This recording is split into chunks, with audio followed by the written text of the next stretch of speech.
les paroles de l'homme ne sauvent pas. Voilà, l'homme de Dieu peut faire de belles déclarations sur vous.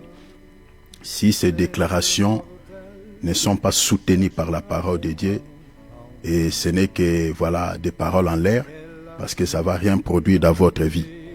Voilà, ce qui produisent les miracles dans nos vies, c'est la parole de Dieu.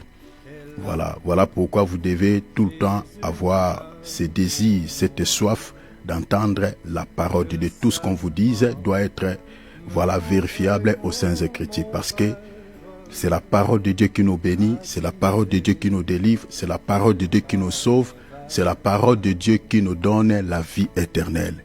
Donc si on vous dit quelque chose qui ne se justifie pas à la parole, eh bien, il ne faut pas gober cela, il ne faut pas accepter cela.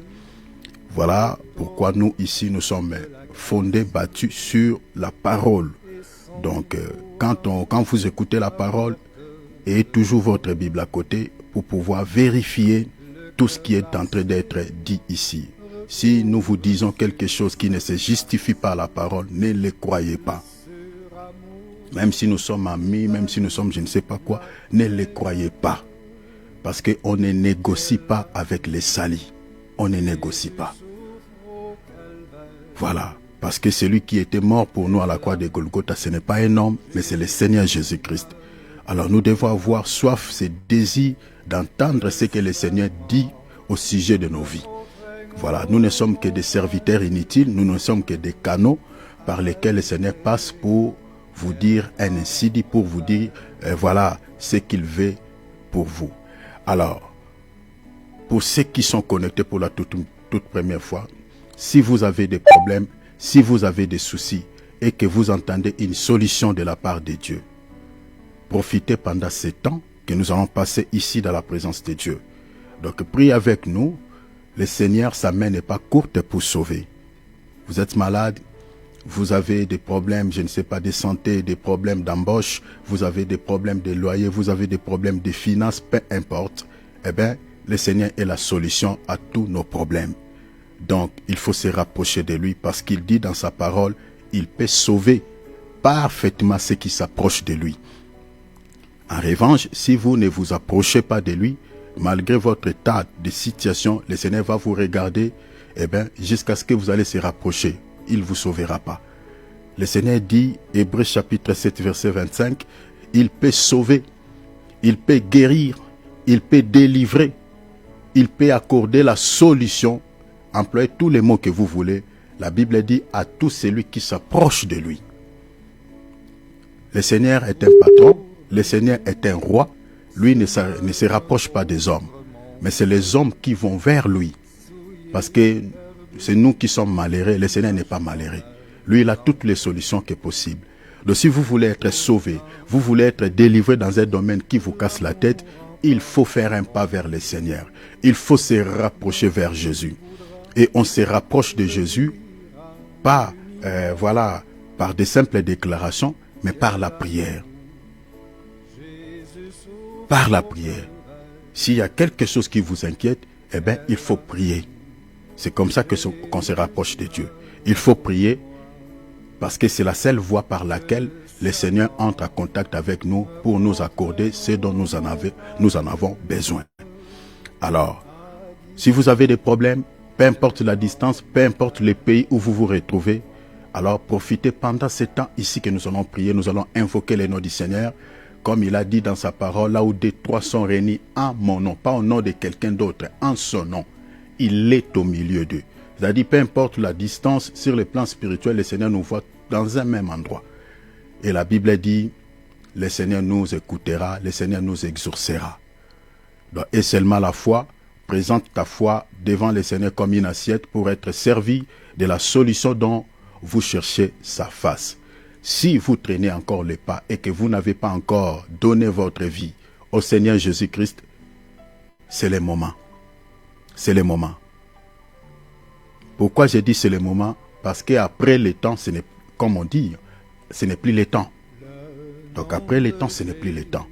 De tel que nous sommes là, il y a un temps qui nous a été donné pour pouvoir entrer dans l'arche. Parce qu'il y a un jugement qui va s'abattre sur ce monde et qui va exécuter tous les habitants de ce monde. Pourquoi ce jugement va exécuter les gens? Parce que les gens ne veulent pas suivre Dieu, les gens ne respectent pas Dieu, les gens, ne respectent rien à ce qui concerne la parole de Dieu. C'est ainsi que Dieu va juger. Parce que si Dieu ne juge pas, ne punit pas, c'est qu'il n'est pas un père pour nous. Un bon papa, lorsque son enfant fait quelque chose de mauvais, il lui donne une punition. Et la punition que Dieu va accorder à tous ses enfants à travers le monde, c'est que c'est le jugement. Il va les flageller, il va les envoyer en enfer. Parce que la Bible dit, Dieu, il châtie ce qu'il aime. L'amour de Dieu, c'est aussi quand il punit quelqu'un qui fait le mal. C'est ça aussi l'amour du Père. Il va châtier tous ceux qui n'obéissent pas à sa parole, toutes ces créatures. Alors si tu veux s'échapper de ces jugements, de cette sentence, eh bien c'est le moment. Abandonner le monde, abandonner cette vie de volupté, abandonner les péchés, abandonner... N'attendez pas qu'on vous donne une parole de connaissance. Peut-être Dieu va envoyer un ange sur votre chemin. Il va te dire, voilà ma soeur, mon frère, tu sais, Dieu m'a dit ceci. Non, écoute le prophète de ton cœur. Parce que quand on fait le mal, il y a quelque chose qui dit dans nos cœurs, au-dedans de nous, voilà ce que tu fais là, ce n'est pas bien. Même si tu mens devant les gens, eh bien dans ta conscience, il y a quelque chose qui te dit que c'est toi qui as fait ça. On appelle ça la conscience ou la voix intérieure. C'est tout un agent. Et quand tu poses aussi un bon acte, cette voix-là te dit, en tout cas, ce que tu viens de faire, c'est quelque chose de bravo. Tu sens une joie dans ton cœur. Donc écoute cet agent-là, ces prophètes-là. Ne résiste pas. Tu n'as pas encore fait le baptême, nous sommes là. Nous sommes là. Même en hiver, on peut vous baptiser. Ça dépend de votre foi. Voilà. Parce que dans la Bible, pour baptiser quelqu'un, ça dépend seulement de sa foi. Même à minuit, on peut aller dans la rivière, les faire baptiser. Nous, on a déjà baptisé les gens même dans la nuit. Comme c'est écrit dans la parole de Dieu. Paul avait baptisé Géolé et toute sa famille dans la nuit. On peut faire les baptêmes dans la nuit. Il n'y a aucun problème.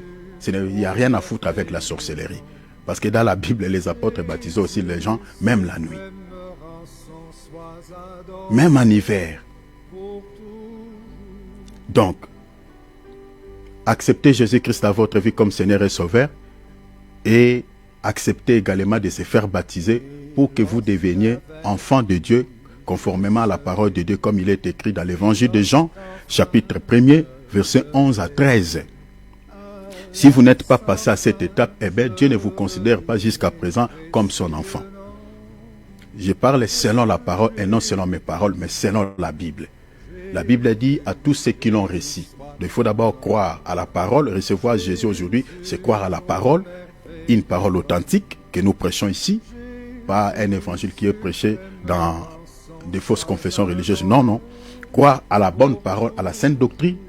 Et la Bible dit à tous ceux qui l'ont reçu, à ceux qui croient à sa parole, il les a donné le pouvoir de devenir enfants de Dieu, lesquels sont nés, lesquels sont passés par les eaux de baptême. Parce qu'on parle de la nouvelle naissance.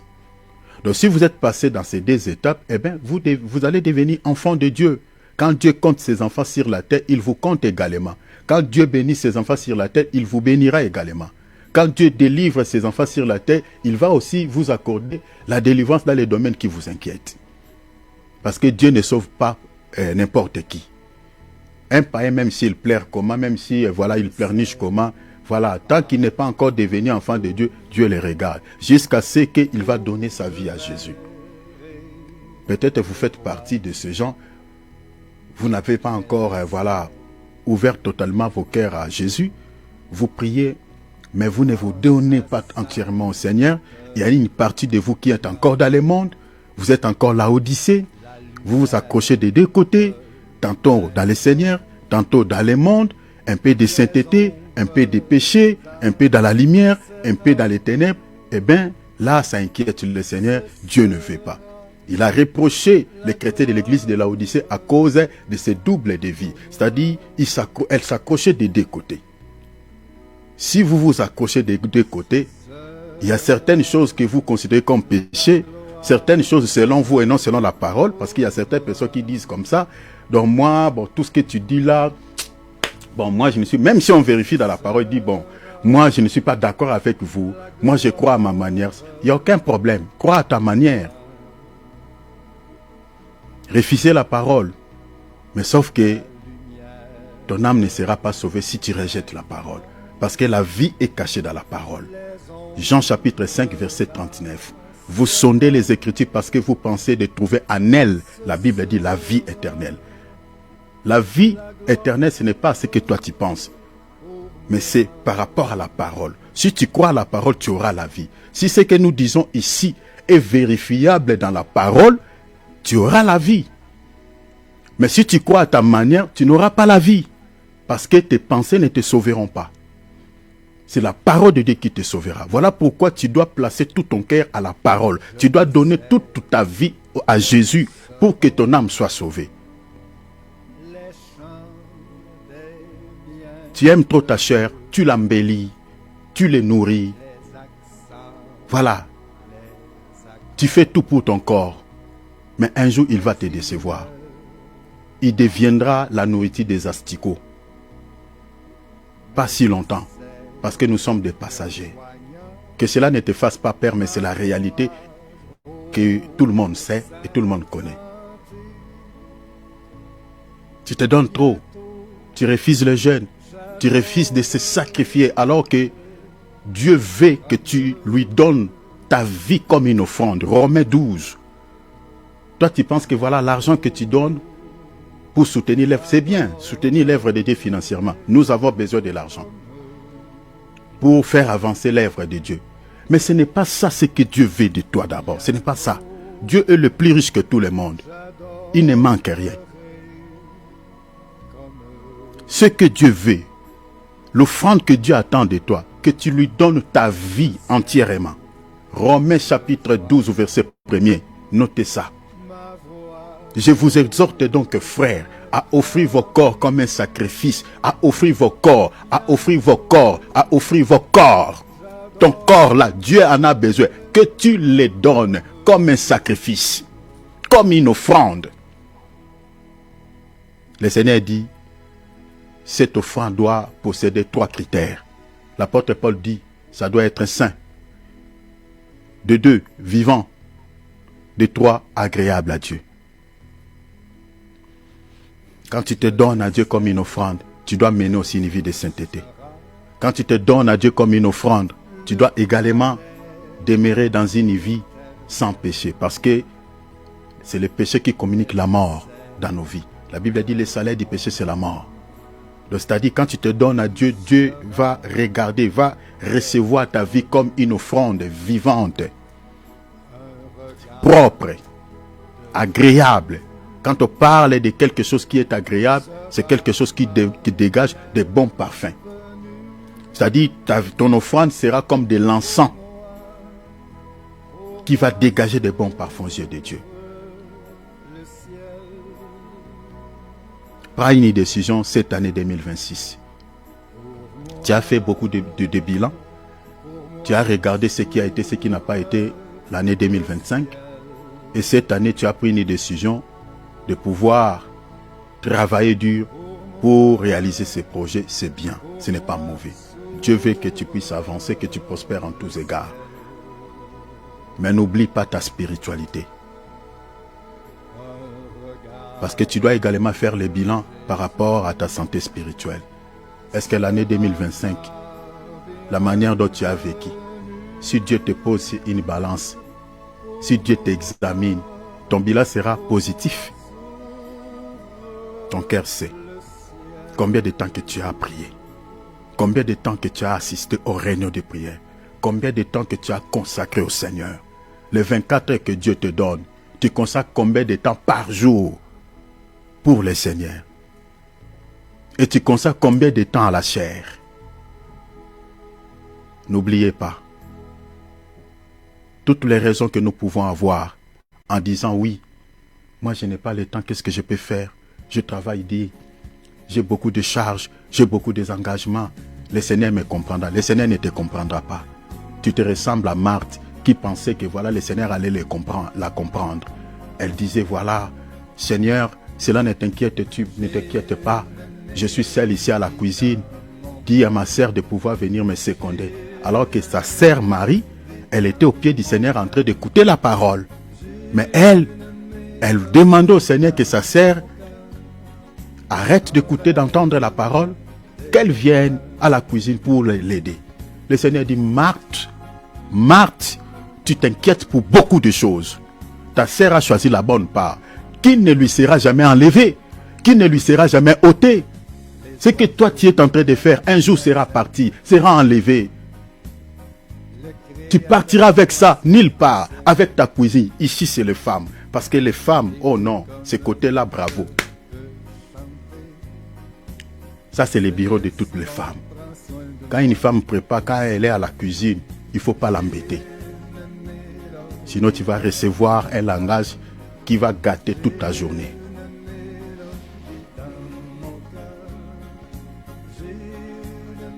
Elle s'inquiétait pour la cuisine, elle s'inquiétait pour... Tu peux remplacer la cuisine même par ton travail, par certaines choses qui prennent même la place du Seigneur dans ta vie. C'est ça, Marthe, des chrétiens Marthe. Marie a choisi la bonne part. La bonne part, ce n'est pas d'abord tout ce que tu fais dans la vie. La bonne part selon Dieu dans ta vie, c'est d'abord la parole. Parce que c'est la parole qui te donnera la vie éternelle. Une vie sans fin. Mais tout ce que vous êtes en train de faire dans ce monde, il y a un temps où tu ne pourras plus le faire. Même la vieillesse va te casser. Le vieillissement va t'empêcher de pouvoir faire ce que tu es en train de faire. Même pas la mort. Mais la parole de Dieu qui est en toi, même si tu meurs aujourd'hui, cette parole partira avec toi-même dans l'au-delà. C'est ça même qui va te diriger vers le ciel. Rappelez-vous d'Élisée, qui était mort dans la parole. Cette vie-là était même dans ses squelettes. On venait enterrer quelqu'un qui était mort. Lorsque son corps a touché le corps d'Élisée, la Bible dit le mort là s'est réveillé. Donc il y avait la vie même dans les squelettes d'Élisée. La parole c'est ta vie. Tu dois donner un temps au Seigneur. La Bible que vous avez, tu dois consacrer un temps. Aujourd'hui nous avons des Bibles électroniques. Même dans le travail, pendant les pauses, tu peux lire même un verset tous les jours. Cette année, décide-toi. Tu dois changer. Il faut que ta spiritualité, que tu puisses avoir la bonne santé sur le plan spirituel. C'est le spirituel qui commande le physique. Si dans la spiritualité, ta vie, voilà, ne pèse à rien. Ta vie, tu n'es pas, voilà, sécurisé spirituellement. Eh bien, c'est facile. L'ennemi peut t'atteindre à tout moment. Peut t'atteindre à tout moment. Il faut que dans la spiritualité, que tu sois quelqu'un qui est sécurisé. Sois sécurisé. Et un temps avec le Seigneur. Si tu reconnais, tu sais que sans Jésus, moi je ne peux vivre. Si tu sais dans ton cœur, dans ta conscience, sans Jésus, je ne peux réussir. Sans Jésus, je n'aurai jamais la victoire sur mes ennemis. Sans Jésus, je n'aurai jamais le succès. Eh bien, tu dois lui donner un temps. Les 24 heures qu'il te donne tous les jours, tu dois disposer un temps, même 1 heure. Le Seigneur ne nous demande pas beaucoup. Même 1 heure. Les 23 heures, oui, fais tout ce que tu veux. Mais consacre même 1 heure. Lis la Bible. Méditez. Prenez le temps dans la prière. Parle avec ton Père. Parce qu'il a besoin de toi dans sa présence. Il veut te voir. Il veut te voir. Tous les jours, il veut te voir. Il veut entendre ta voix. Mais c'est là que tu considères plus, c'est peut-être tes collègues de travail, tes amis. Tu leur donnes plus l'importance que de parler avec Dieu. Tu leur donnes plus l'importance que le Seigneur. Tu disposes le temps pour les humains que Dieu. Oh, Dieu n'est pas content. Il est inquiet. Il est contrarié à cause de cette attitude. Si tu consacres le temps pour les humains, pourquoi seulement pour le Seigneur tu dois avoir plusieurs raisons? Si ton appel là, si on vérifie, tu as des amis, tu as des gens que tu appelles. Même aujourd'hui, tu as appelé certaines personnes. Mais la prière, c'est aussi une communication avec le Seigneur. Pourquoi tu ne peux pas disposer un temps de se communiquer avec ton Père? Tu as oublié Jérémie 33:3? Tu peux aussi disposer un temps de se communiquer avec lui. Il a besoin que tu l'appelles par la prière, par le jeûne. Oh, que Dieu te délivre de toutes ces pensées charnelles qui montent tout le temps. Non, je n'ai pas le temps. Voilà, j'ai ceci. Tu penses que Dieu va te comprendre. Il ne te comprendra pas. Amen. Amen. Donne-lui un temps. Cette année est une santé spirituelle en forme. L'année 2025, le Seigneur, malgré tes faiblesses, malgré toutes les raisons que tu donnais, le Seigneur ne t'a pas abandonné. Le Seigneur ne t'a pas abandonné. Moi, je crois que c'est le Seigneur qui t'a accordé cette nouvelle année. C'est le Seigneur qui t'a accordé cette nouvelle année. Si c'était de toi-même, tu ne pouvais pas arriver là. Tu ne pouvais pas voir ces janvier. Parce que nous avons des gens que nous connaissons. Tout au long de cette voyage que nous avons effectué l'année 2025, il y a d'autres personnes qui n'ont pas fini leur voyage, qui sont restés en cours de route. Mais le Seigneur a permis que nous puissions arriver au mois de janvier. Alors, ces mois, en tout cas, tu dois consacrer aussi des temps pour le Seigneur. Essaie un peu d'arranger ton programme. Dans les programmes que tu as des 24 heures tous les jours, mais aussi intégrer aussi le programme du Seigneur. Le temps de prier, le temps de lire la parole pour ton salut parce qu'il revient très bientôt. Quand vous regardez la situation sur les plans géopolitiques du temps actuel, bien aimé, le Seigneur n'est pas si loin. Comme on croyait avant, voilà, quand on dit il revient bientôt, bon, le bientôt là, depuis que vous commencez à nous dire qu'il revient. Non, le bientôt là, vraiment même au sens littéral, bien aimé, il revient. Suivez les informations, bon, peut-être même si vous suivez, peut-être comme vous n'avez pas suffisamment, peut-être la connaissance pour faire la lecture, voilà, de la situation géopolitique par rapport aux prophéties bibliques, peut-être ça va vous sembler difficile. Mais je crois qu'après cette thématique, on va faire, par la grâce de Dieu, un enseignement, donner un enseignement par rapport aux prophéties bibliques.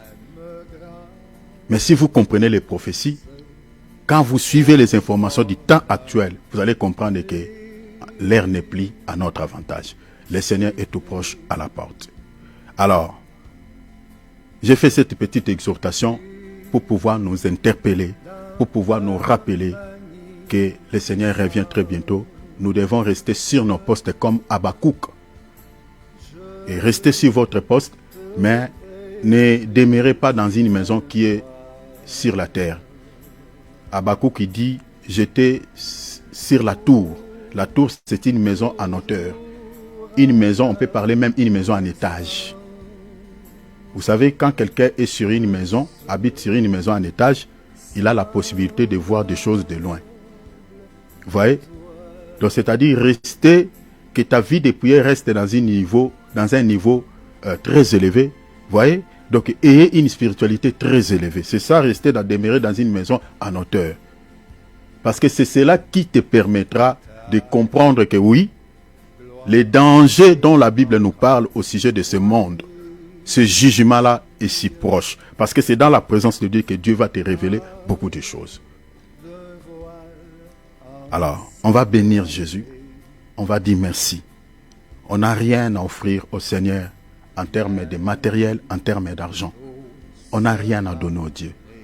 Parce que peu importe tout ce que nous possédons, même si nous sommes des milliardaires dans ce monde, mais aux yeux de Dieu, nous sommes toujours pauvres.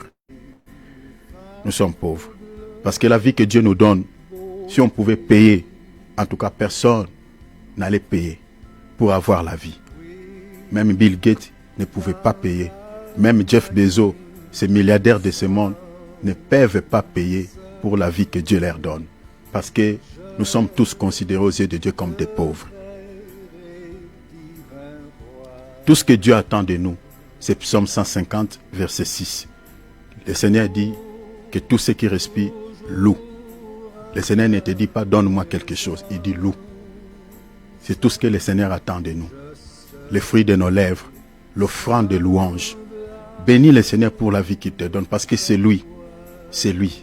Ce n'est pas quelqu'un d'autre qui te donne la vie, la respiration. Si tu as vu cette année 2026, c'est grâce au Seigneur.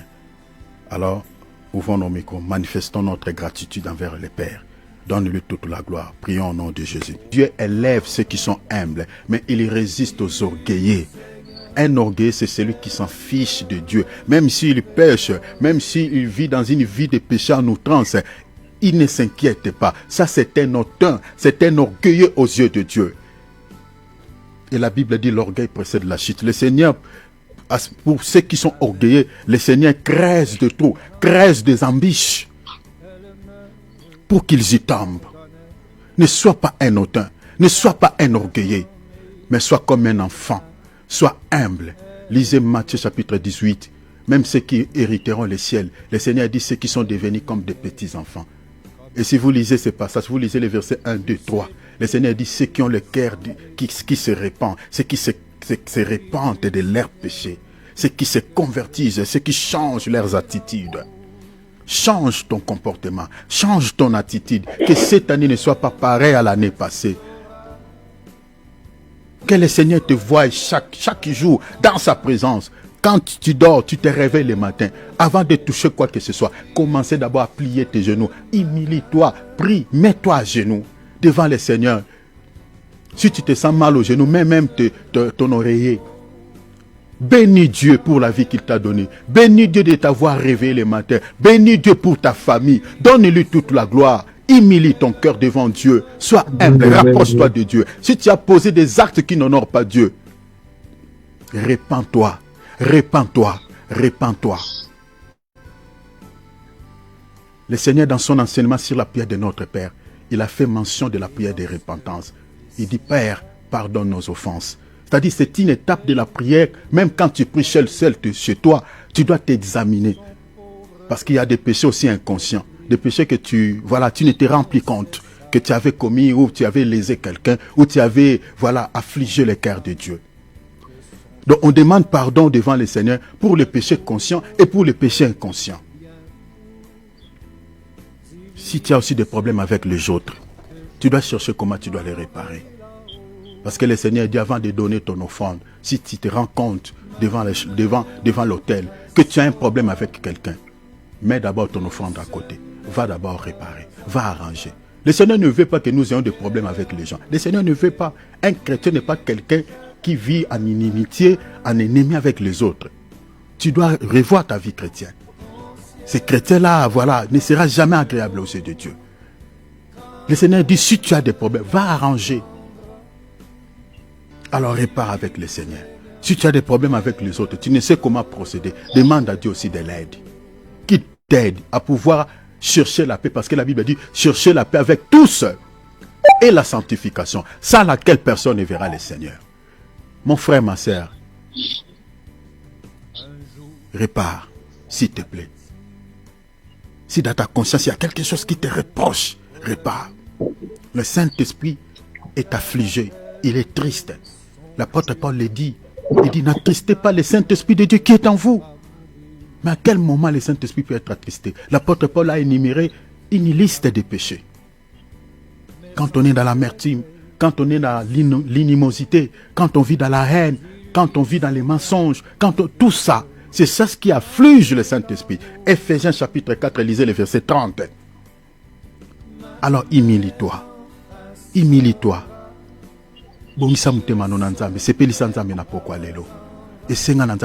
Parce que la Bible dit, celui qui avoue ses péchés, elle les délaisse. Quand tu avoues, demande à Dieu aussi la force de pouvoir l'abandonner. Surtout si tu vis dans un péché chéri, demande à Dieu de l'abandonner. Prions, répentons-nous devant le Seigneur. Prions s'il vous plaît, notre Papa. Seigneur, donnons-lui gloire par les acclamations. Alléluia, alléluia, alléluia. Gloire au Seigneur, alléluia. Mes frères et sœurs dans le Seigneur, encore une fois de plus, c'est votre Père Céleste qui est aussi mon Père. Vous bénisse au nom de Jésus-Christ. Alléluia. Gloire à Dieu. Alléluia. Prenons nos Bibles, prenons nos calepins, faisons comme d'hab. Je vais commencer aujourd'hui notre thématique par une petite exhortation que le Seigneur m'a mis à cœur. Même si on va parler pendant, je ne sais pas, maximum, accordez-moi 1 heure, s'il vous plaît. Aimez la parole, c'est notre vie, c'est notre vie. C'est la parole qui nous donne tout. Alors, je vais commencer par cette petite exhortation. Je vais nous parler de la clé. Pendant, je crois, 15 minutes. Cette clé est importante. Si tu connais cette clé, tu les connais, cette année tu réussiras. Qui peut me donner un amen, s'il vous plaît? Alléluia. Donnez-moi un amen. Donnez un amen à la parole de Dieu. Alléluia. Vous y êtes? Je pense que vous n'avez pas fait de déplacement. Alors restez en place. Gloire au Seigneur. Je suis en train de parler d'une clé. La clé là, parce que cette année nous voulons réussir. Nous voulons réussir dans tous les domaines de la vie. Parce que le Seigneur souhaite que nous prospérons à tous égards, comme prospère l'état de nos âmes. Mais vous devez connaître la clé du succès, la clé de la victoire et la clé de la réussite. Vous devez la connaître. Parce que si vous ne connaissez pas la clé du succès et de la réussite, eh bien, ça sera compliqué. Lisons d'abord une écriture. On va lire d'abord dans Josué, chapitre 1er, verset 8. Regardez d'abord, ici, on nous parlait de la réussite et du succès. De la réussite et du succès. Mais je vous parlerai de la clé. Regardez. Parce qu'il faut que cette année vous réussissiez. Que cette année que Dieu vous donne du succès et de la réussite dans les domaines auxquels vous voulez réussir, vous voulez obtenir le succès. Et que le Seigneur vous donne également la victoire sur vos ennemis. Alors, il faut connaître certains principes. Il faut connaître la clé de la victoire, la clé de la réussite et la clé du succès. Notez ces versets. C'est une exhortation importante, hyper importante pour que nous puissions réussir cette année. La Bible dit que ce livre de la loi ne s'éloigne point de ta bouche. Retenez, on dit les livres ne s'éloignent point où? De ta bouche. De ta bouche, soulignez ça. Tu peux écrire ça même quelque part.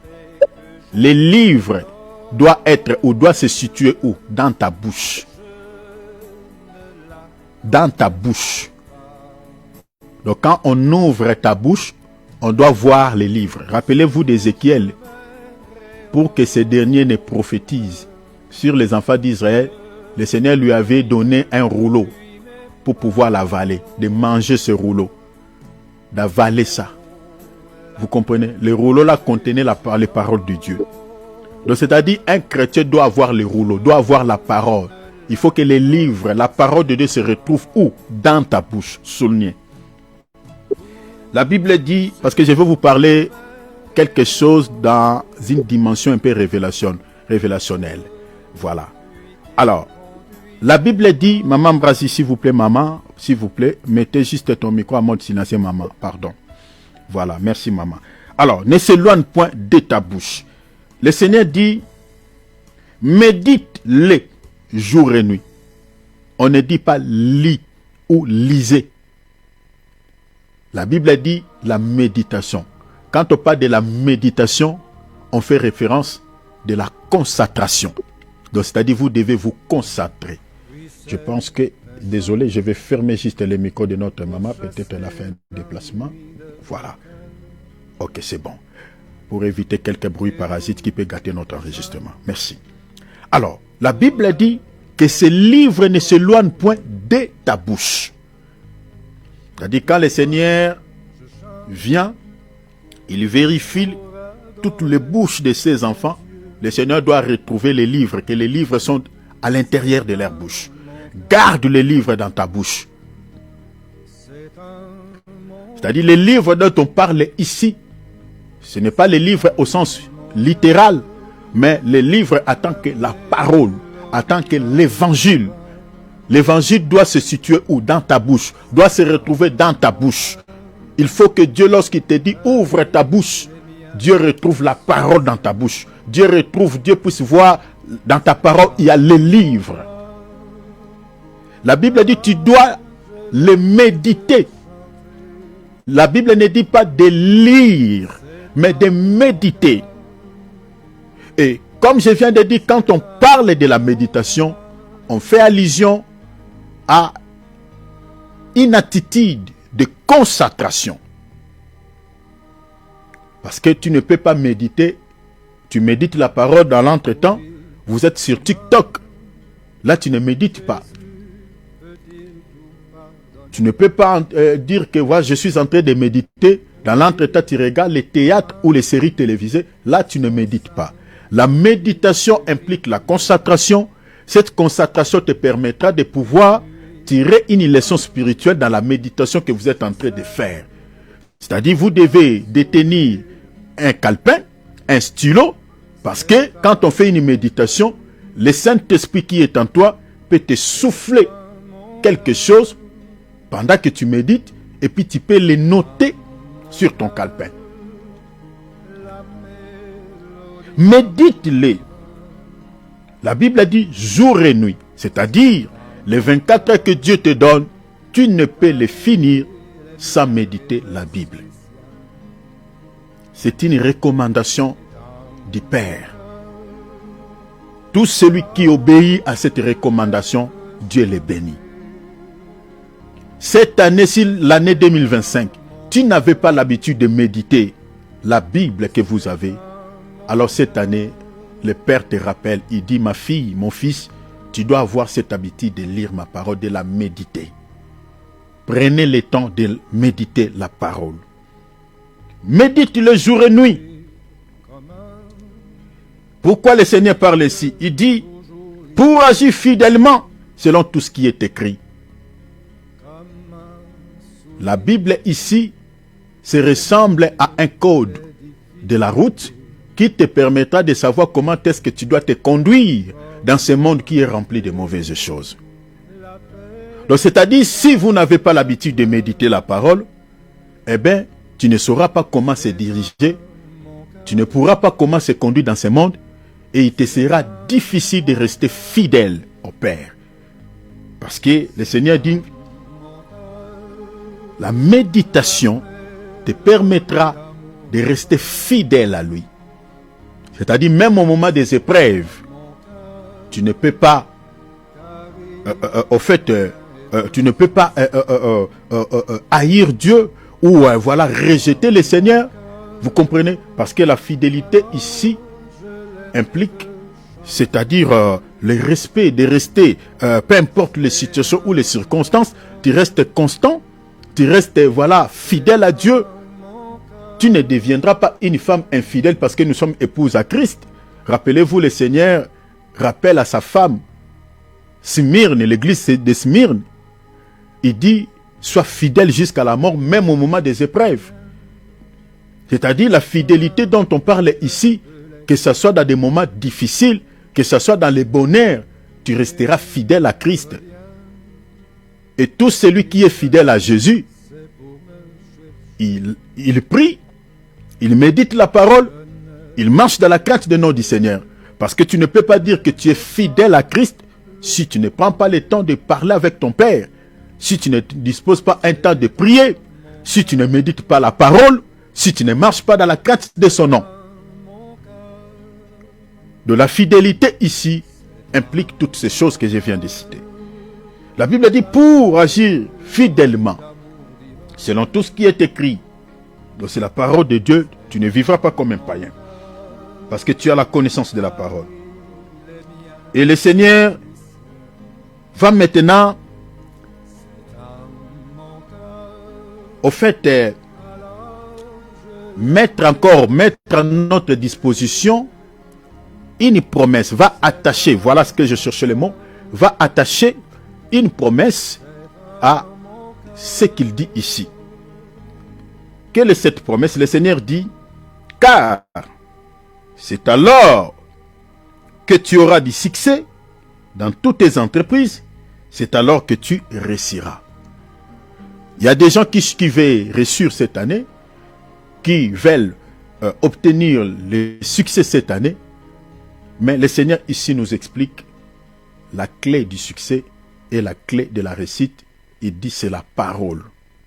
Si la parole de Dieu se retrouve en toi, c'est cette parole qui va t'accorder le succès et la réussite. Mais j'aimerais ajouter quelques éléments. Apocalypse chapitre 1er verset 18. Le Seigneur dit, moi je suis le premier et le dernier. Le vivant, j'étais mort. Et me voici vivant au siècle des siècles. La partie qui m'intéresse, c'est la dernière partie. Il dit, je tiens les clés de la mort et du séjour des morts. Je tiens les clés, c'est au pluriel, de la mort et du séjour des morts. Les clés dont le Seigneur parle ici, mes frères et sœurs dans le Seigneur, si vous n'avez pas le discernement, vous n'allez pas comprendre ces clés dont la Bible parle ici. Maintenant, il faut ajouter d'autres passages de la Bible pour comprendre les clés dont le Seigneur parle ici. Mais comprenez que les clés dont le Seigneur parle, il parle des clés de la mort, mais il y a aussi les clés de la vie. Comme les clés de la vie, les clés du succès, hein, voilà, les clés de la victoire, les clés de la réussite, il y a aussi les clés de toutes ces choses-là. Comme on vient de lire tout à l'heure, la parole de Dieu nous donne le succès, la parole de Dieu nous donne la réussite. C'est-à-dire, la parole de Dieu qui nous donne le succès et la réussite ici, c'est ça la clé. Donc si tu veux réussir cette année, tu dois posséder cette clé. Alors, je suis allé ici pour nous dire ceci, que le Seigneur parlait de la clé de la mort et de séjour des morts. Mais j'ajouterai une autre écriture pour que nous puissions comprendre ces clés. Proverbe 18, verset 21. La Bible dit la mort. Rappelez-vous, ici nous avons lu tout à l'heure, on parle de la clé de la mort et des séjours de la mort. Mais dans Proverbe 18, 21, la Bible dit la mort et la vie sont au pouvoir de la langue. Quiconque l'aime en mangera les fruits. Si tu aimes la mort, tu auras les fruits qui viennent de la mort. Si tu aimes la vie, tu recevras aussi les fruits qui viennent de la vie. Mais la Bible dit ici, la mort et la vie se retrouvent où, se situent où? La Bible dit c'est dans la bouche. C'est-à-dire dans la bouche de l'homme peut sortir la mort, peut sortir la vie.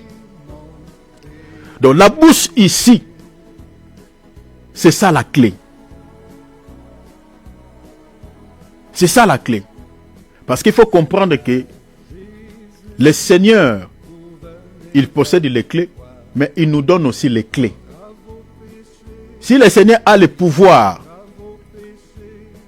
de pouvoir libérer une parole qui peut communiquer la mort, parce que la clé c'est la bouche, c'est la parole qui peut communiquer la mort, tout comme le Seigneur peut aussi libérer une parole qui peut communiquer la vie. Rappelez-vous, dans Jean 10, il dit, j'ai le pouvoir de donner ma vie, c'est-à-dire de se livrer à la mort et de la reprendre. C'est-à-dire il avait la clé de pouvoir donner la mort et de donner la vie.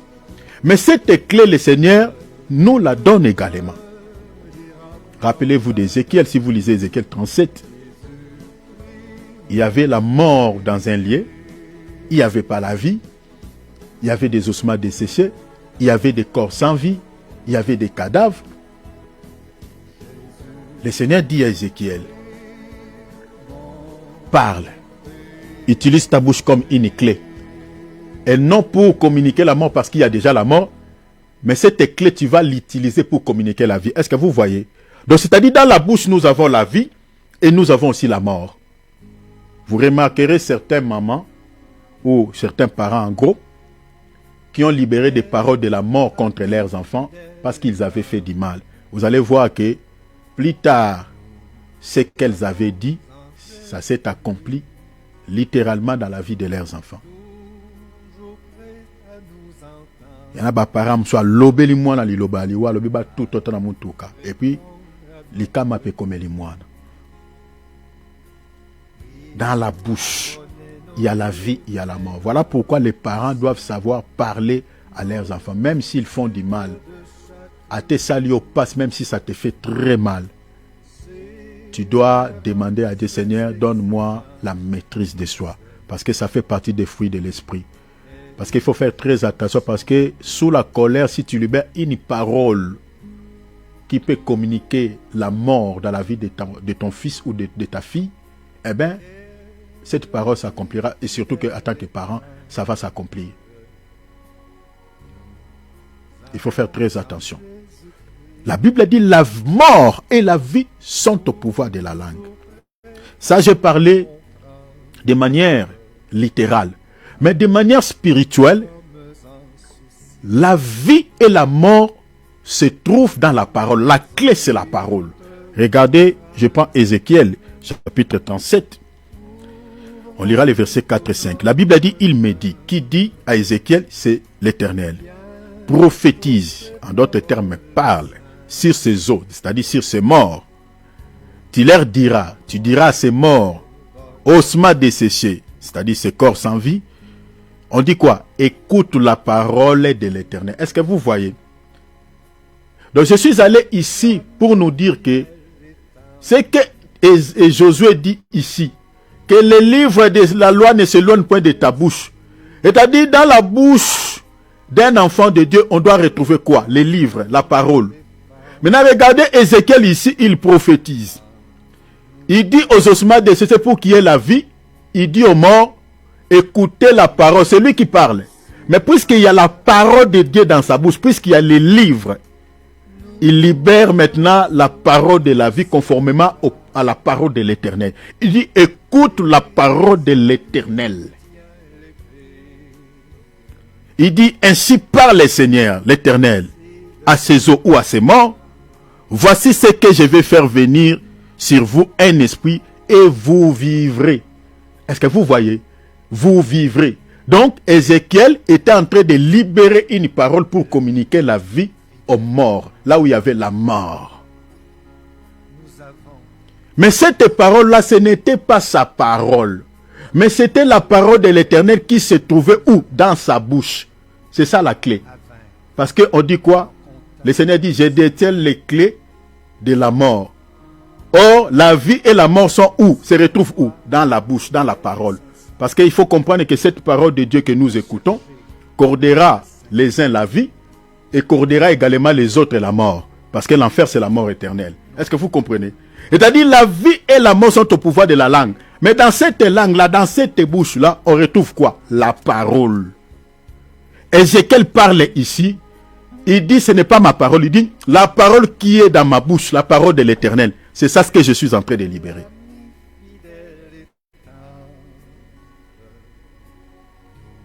Je vous donne encore une autre écriture pour que vous compreniez que la clé, c'est la parole de Dieu. Luc 11, 52. Malheur à vous, docteurs de la loi, parce que vous avez enlevé la clé de la connaissance. Ah, ici c'est clair. La clé de la connaissance, nous comprenons que la connaissance de la parole de Dieu, c'est ça la clé. Donc tout celui qui a la parole de Dieu possède une clé. Est-ce que vous comprenez cela? Possède une clé. Mais cette clé, ça sert à quoi? Cette clé nous sert à pouvoir communiquer soit la vie, communiquer soit la mort. Parce que la parole, il faut comprendre que la parole que nous prêchons ici, cette parole pour ceux qui écoutent et qui la mettent en pratique, leur donne la vie. Mais ceux qui n'écoutent pas ce que nous sommes en train de dire, c'est déjà un jugement, c'est déjà la mort pour eux. Lisez Jean chapitre 3, lisez tous les chapitres, vous allez voir ça. Pour ceux qui n'obéissent pas à la parole de Dieu, c'est ça la mort. Cette parole leur donne la mort. Parce qu'ils n'obéissent pas à la parole. Donc c'est-à-dire dans la parole de Dieu, on retrouve la vie, on retrouve également la mort. La mort. Mais ici, je suis en train d'expliquer la parole de Dieu en tant qu'une clé pour tout celui, cette année, qui disposera un temps de méditer la parole. Parce que tu ne peux pas réussir sans la parole. Tu as besoin de la réussite. Tu as besoin du succès. Tu as besoin d'obtenir la victoire sur tes ennemis. Dans la famille à laquelle tu es sorti, il y a des ennemis. Je le dis souvent ici, je le nécessaire de le reprendre ici, que dans toutes les familles du monde, il y a toujours un ou deux sorciers. Des agents du monde des ténèbres. Le fait que toi tu es chrétien, ils ne vont pas te regarder avec des yeux doux. Ils chercheront toujours à te créer des ennuis. Donc pour que tu réussisses cette année, pour que tu prennes le dessus sur eux, que tu puisses obtenir la victoire sur eux, tu dois détenir la clé. Et la clé qui te donnera la victoire, c'est la parole. C'est la parole. C'est-à-dire, cette année, donne-toi à la parole. Donne-toi à la méditation de la parole, conformément à ce que nous venons de lire Josué 1:8. Que ce livre ne s'éloigne point de ta bouche. Pourquoi? Parce que ce livre-là, dans ta bouche, c'est ça la clé.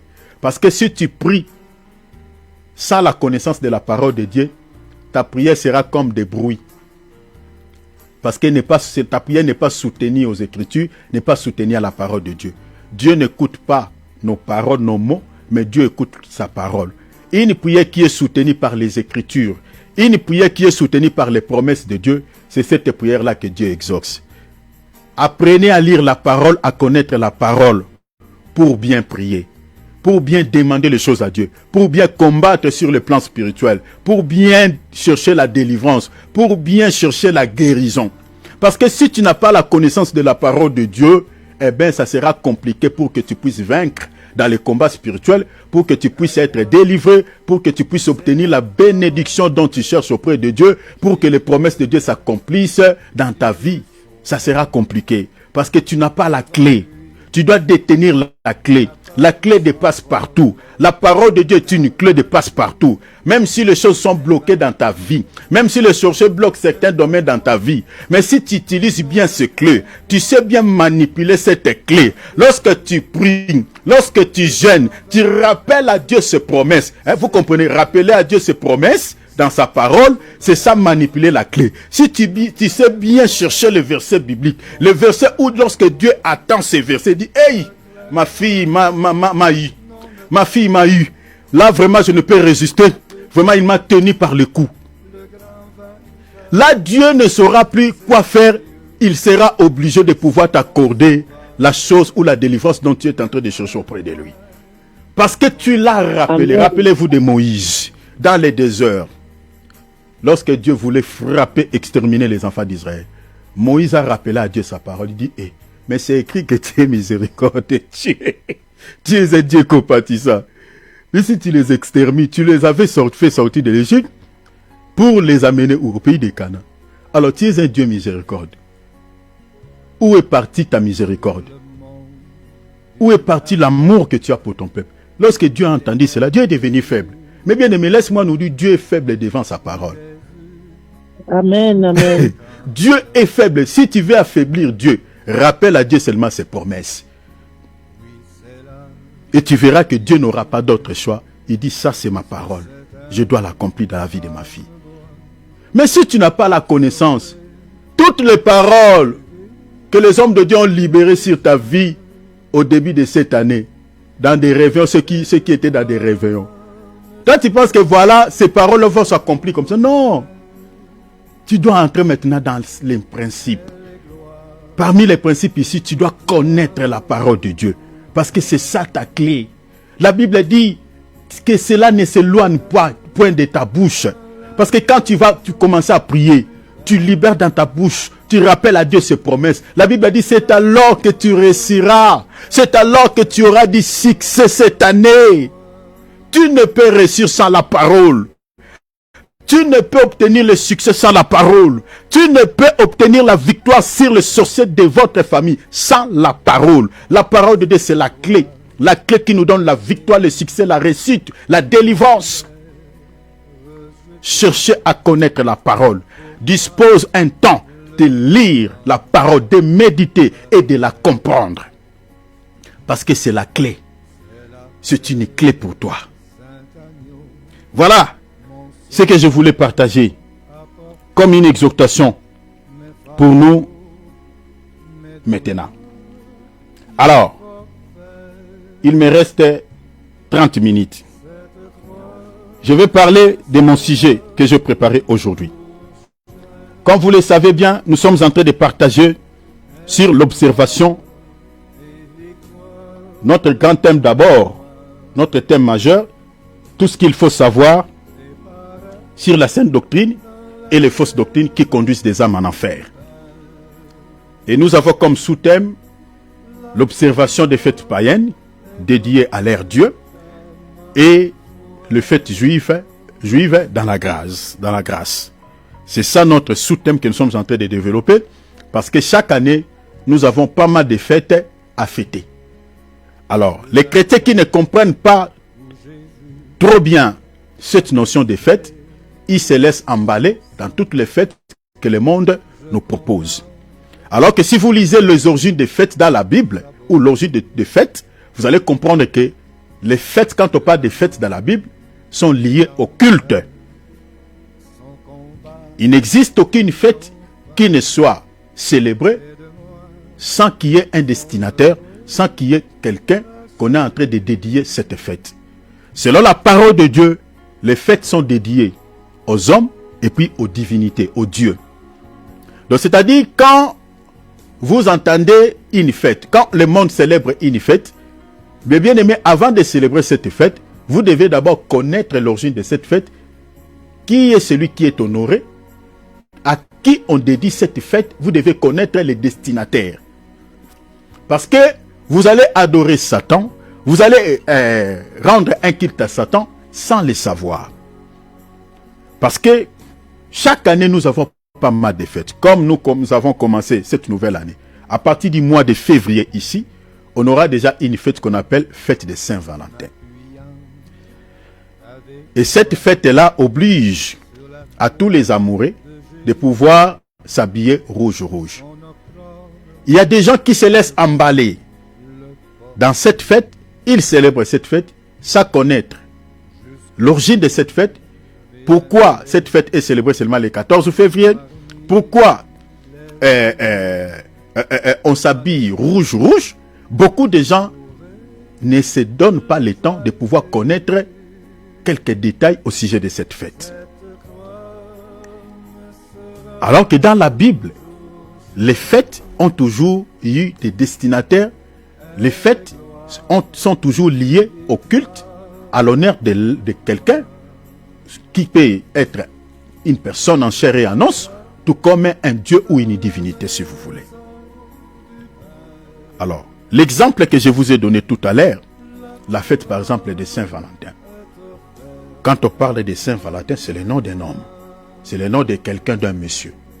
Mais ce monsieur-là n'est plus en vie. C'est quelqu'un qui est déjà mort. Il était mort en quelle date? Il était mort le 14 février. Le 14 février. Maintenant, pour commémorer la mort de cet homme, il était un prêtre de l'église catholique. Pour commémorer sa mort, l'église catholique avait fixé, parce que selon l'histoire, c'est quelqu'un qui était en train d'organiser des mariages, de bénir les mariages, parce que cela était interdit à cette époque par l'empereur de cette époque.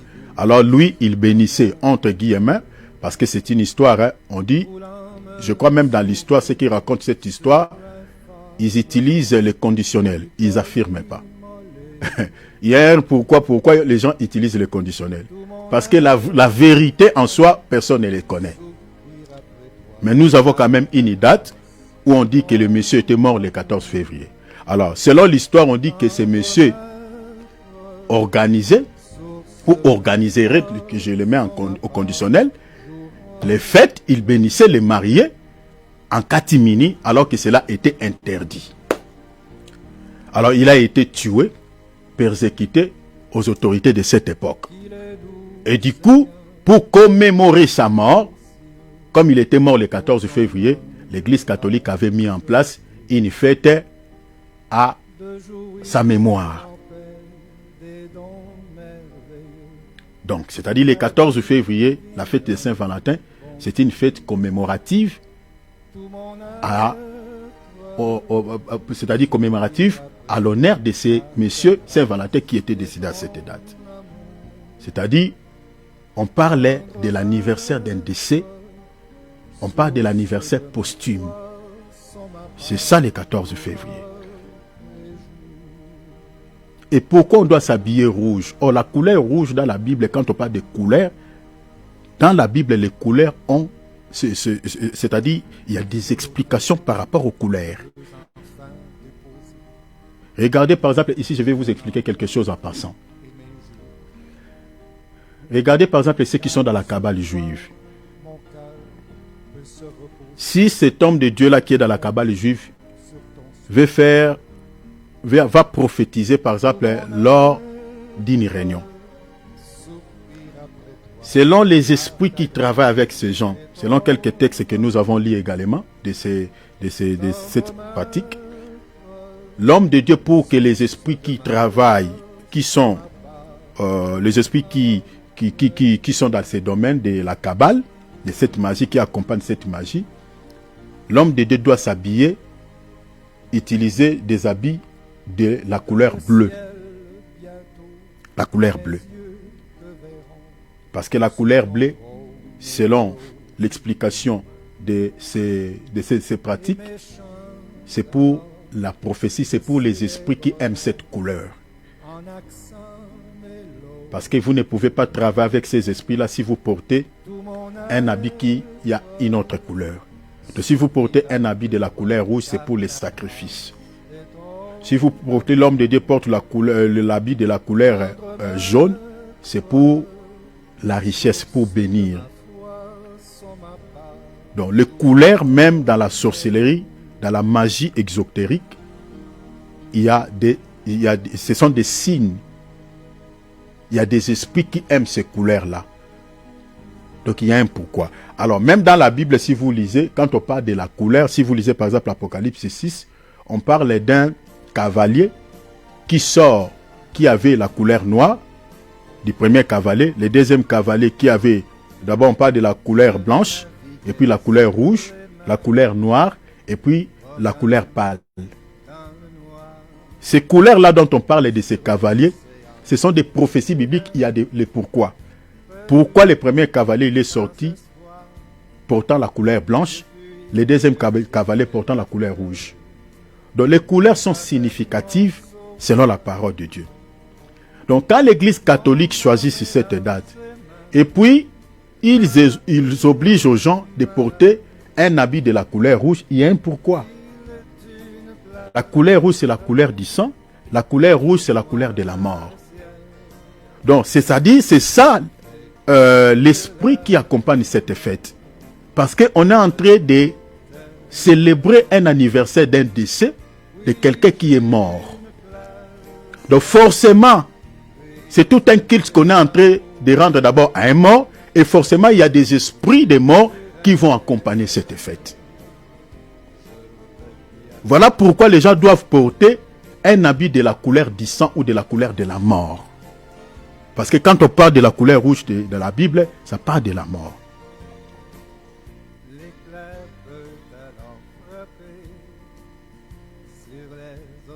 Donc, un vrai chrétien ne peut pas célébrer cette fête.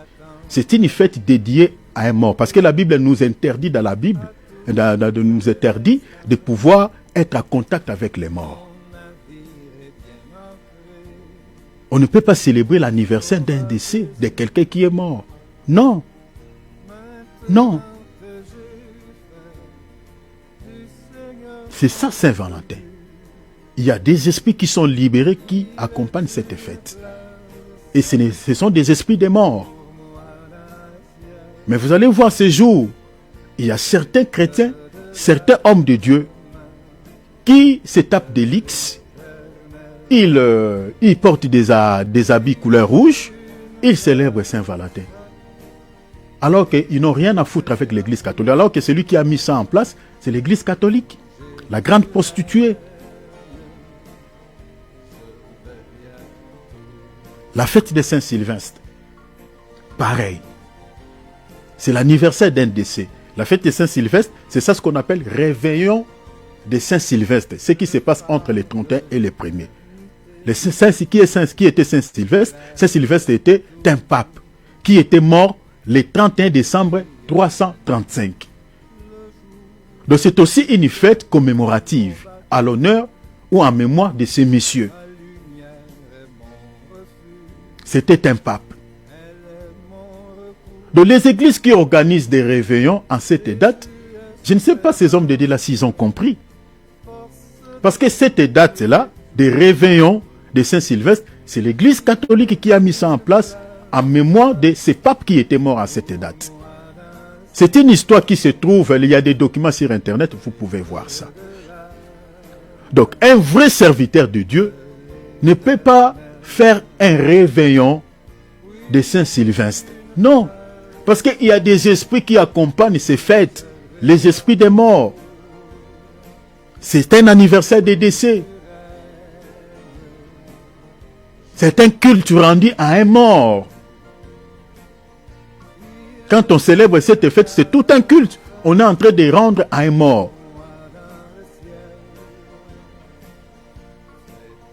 Ce sont des choses qui se trouvent sur Internet, on peut voir ça. La fête de Noël.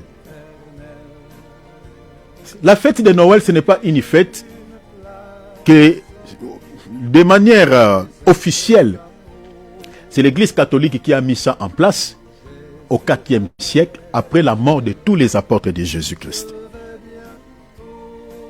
La fête de Noël. C'est-à-dire, si les apôtres se réveillent aujourd'hui, trouvent les chrétiens en train de célébrer la naissance de Jésus le 25 décembre, ils vont pleurer. Parce qu'ils ne connaissent pas cette fête. Les apôtres ne nous ont pas enseigné de célébrer l'anniversaire de Jésus-Christ. Donc après la mort de tous les apôtres, au IVe siècle, sous l'empereur Constantin, l'Église catholique va mettre en place, entre guillemets, un anniversaire à l'honneur de qui? À l'honneur de Jésus-Christ. Ça, c'est de manière officielle. Mais si vous regardez bien, vous lisez bien l'histoire, je vous renvoie vraiment d'aller faire les recherches sur Internet, vous allez voir, il y a des documents qui nous retracent l'origine de cette fameuse fête de Noël. Vous allez voir que la fête de Noël, c'est une fête qui existait depuis la nuit des temps.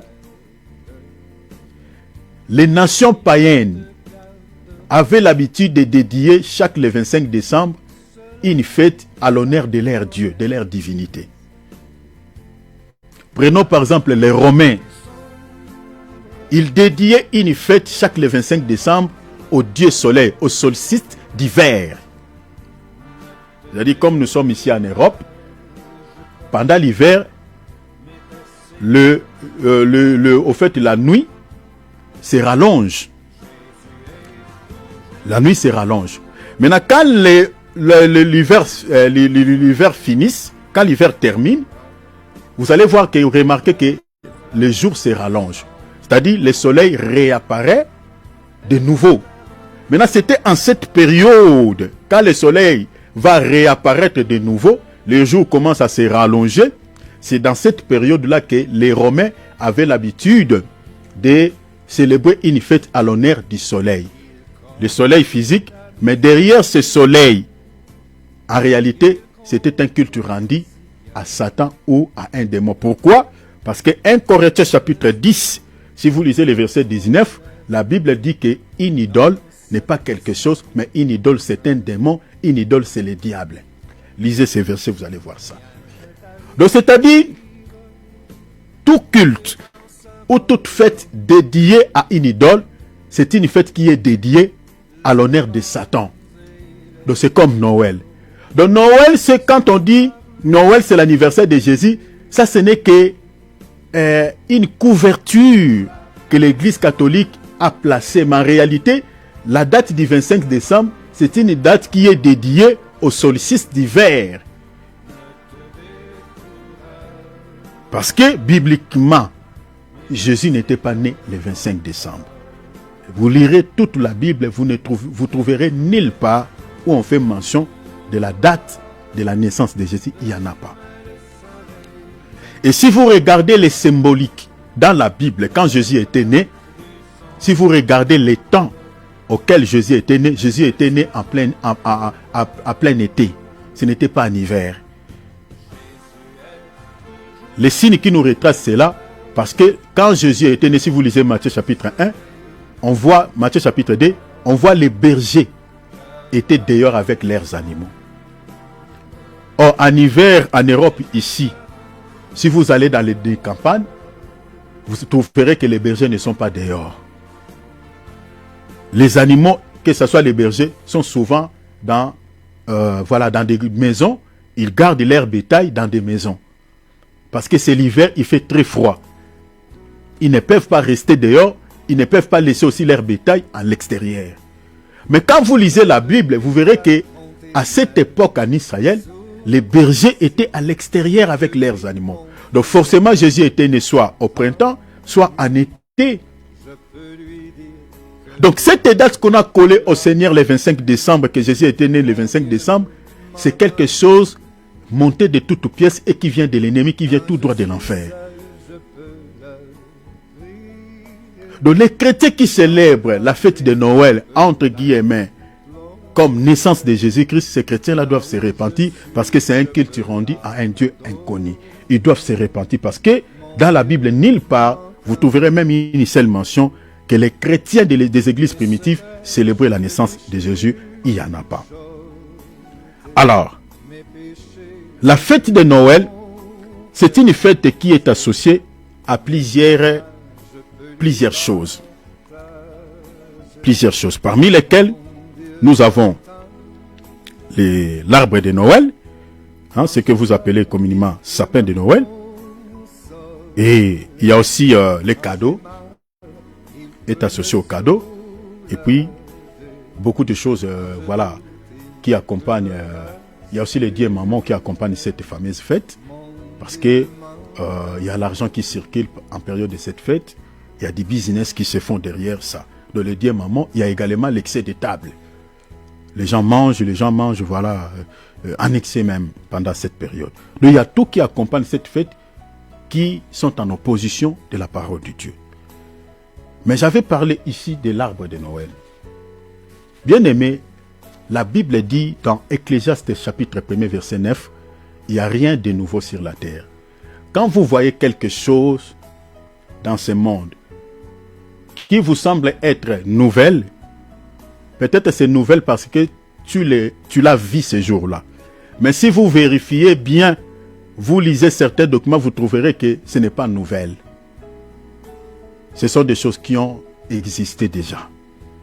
La Bible dit ce qui a été, c'est ce qui sera. Il n'y a rien de nouveau. Rien de nouveau. Que ce soit en termes du bien, que ce soit en termes du mal, il n'y a rien de nouveau. L'arbre dont on parle est l'arbre de Noël. Comme nous venons de dire que Noël, c'est une fête dédiée au solstice d'hiver, ça a existé. Vérifiez, vous trouverez ces documents sur la toile, comme je viens de dire. Mais l'arbre qui accompagne cette fête, beaucoup de gens ou de chrétiens pensent que c'est juste une décoration. L'arbre de Noël, je vous dis, n'est pas une décoration. N'est pas une décoration. Bien aimé, dans la spiritualité, il n'y a rien qui se passe dans ce monde, qui se fait dans ce monde, sur le plan physique, ne soit l'effet du hasard. Il n'y a rien. L'arbre là que vous voyez, l'arbre de Noël, parce que si vous lisez l'histoire, vous allez trouver que non, on vous dit, l'arbre de Noël, ça commence en Allemagne, dans les années, voilà, 1800, et nanani, nanana. Ça, c'est d'après l'histoire. Mais sur le plan spirituel, si vous lisez la Bible, l'arbre vert existait depuis la nuit des temps. L'arbre vert ou l'arbre de Noël, c'est toute une divinité, c'est l'emblème d'une divinité, c'est l'image d'une divinité qu'on appelle Asherah, qui est une déesse. C'est une déesse. Cette déesse est représentée par l'arbre vert. L'arbre vert. On l'appelle Asherah. Et son nom change d'après chaque nation. Si vous allez dans certaines nations, on l'appelle Sémiramis. Par exemple, chez les Grecs, on l'appelle Diane. Quand vous lisez dans Actes des Apôtres, on parle de la déesse Diane, c'est toujours Asherah. Dans certaines nations, si vous allez peut-être chez les Romains, ou je ne sais pas encore, dans certaines nations, on l'appelle la reine du ciel. Chez les Romains, Marie, dont on appelle Marie, là, entre guillemets, mère de Jésus, c'est toujours elle, c'est la reine du ciel. Ce n'est pas moi qui ai dit, je vous avais lu un document ici qui a été publié par un pape de l'église catholique. C'est le pape, ce pape-là, il était vraiment animé par le Saint-Esprit. Dieu avait permis que ce soit quelqu'un qui est de cette confession religieuse. Tout celui qui veut ces documents, je peux vous envoyer les titres et vous lirez, ça se trouve sur Internet. Le pape là qui nous a révélé que Marie de l'église catholique, c'est la reine du ciel, c'est Asherah. Ce n'est pas Marie, mère de Jésus. Je ne sais pas ce pape là, son sort final c'était quoi, je ne sais pas. C'est lui qui a écrit une lettre. C'est lui qui nous a révélé ça. Donc, Asherah porte plusieurs noms. Donc, l'église catholique qui a mis Noël en place, l'arbre là que l'église catholique a placé, a mis, nous comprenons que c'est l'emblème d'Inidaïs. Parce qu'il faut comprendre que le soleil est comparable à un époux, selon la Bible. Lisez Genèse chapitre 37.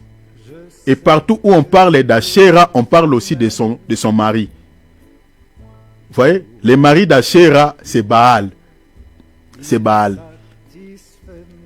Parce que Achéra, elle s'appelle aussi Astarté. Quand vous lisez dans la tradition Louis II, quand vous lisez Astarté, c'est cette déesse-là. Et partout où on parle de Baal, on parle d'Achéra. Là où on parle d'Achéra, on parle de Baal. C'est toujours femelle et mâle. L'épouse de Baal, c'est Achéra. Et quand on parle des solstices d'hiver, le soleil dans la Bible, selon Genèse 37, est comparable à un mari, à un époux. Donc quand on voit cet arbre qui accompagne cette fameuse fête, nous comprenons que c'est un culte rendu aux divinités païennes, aux esprits impurs. Il y a beaucoup qui mettent l'arbre de Noël dans leur maison. Ils pensent que c'est juste pour décorer. Ce n'est pas une décoration. Dans la Bible, quand on parle de l'arbre vert, on parle de l'emblème d'une divinité. Cet arbre-là représente, c'est l'image d'une divinité que toi tu ignores.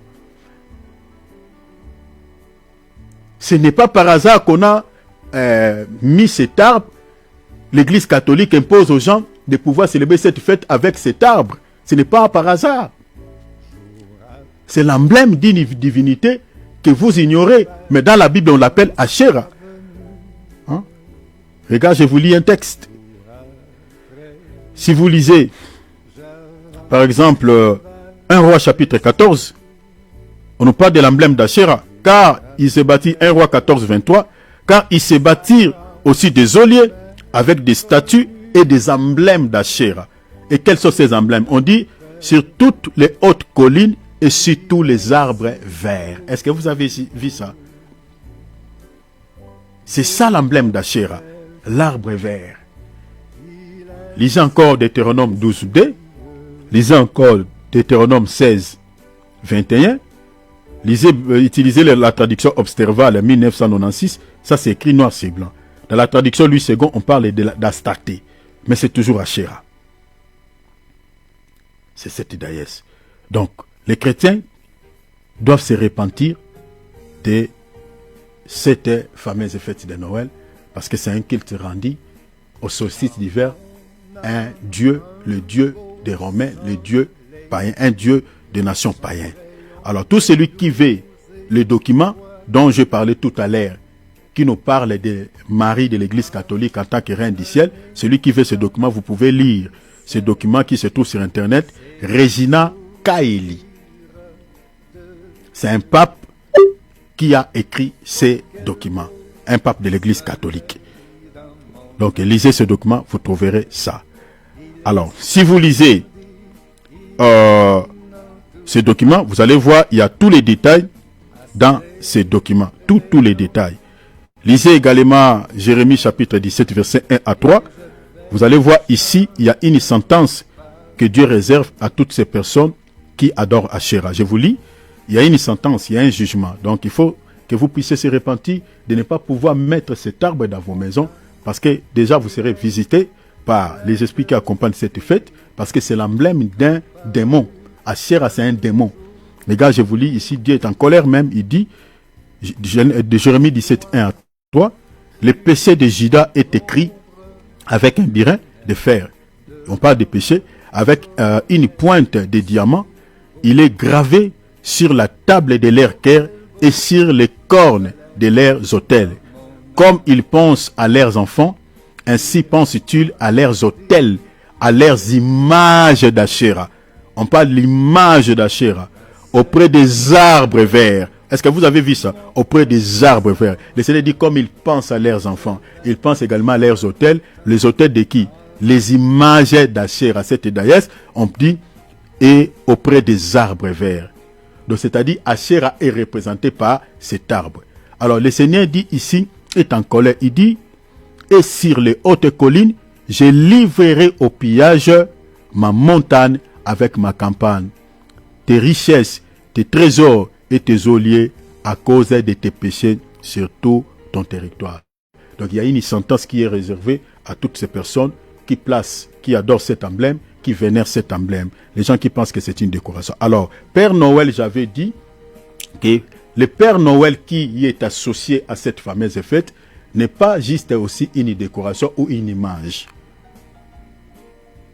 Parce qu'il y a des gens qui pensent que voilà, quand on parle de Père Noël, ce n'est qu'une image. Si historiquement, Père Noël, cette image, l'histoire nous retrace beaucoup de détails par rapport à ça. Je vais vous donner ça rapidement pour que vous compreniez d'abord sur le plan historique, et puis je vais vous parler également, c'est par là qu'on va mettre un point virgule, on va s'arrêter. Et vous allez comprendre aussi que sur le plan spirituel, qui est Père Noël. Vous allez voir toutes les attributions du Seigneur Jésus-Christ sur cette idole.